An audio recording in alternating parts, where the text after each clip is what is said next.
আর কতদিন রাস্তায় রাস্তায় আন্দোলন করতে হবে? মুখ্যমন্ত্রী লড়াই লড়াই লড়াই চাই।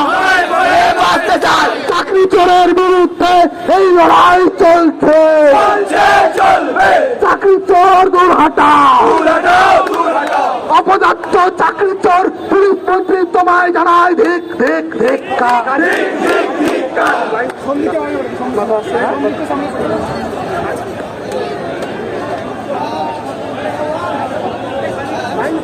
এই লড়াই রাজপথের লড়াই, প্রশ্ন ভাতের বিরুদ্ধে আমাদের এই লড়াই, নিজের হকের লড়াই।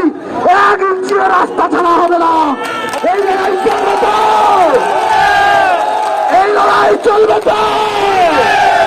তাহলে যেন এই মিছিল পার করে কোনো গাড়ি যেতে না পারে, সেটা আমাদেরকে আজ এনশিওর করতে হবে। কারণ এই লড়াই আমাদের ভবিষ্যতের লড়াই, এই রাজ্যের আগামী প্রজন্মের লড়াই।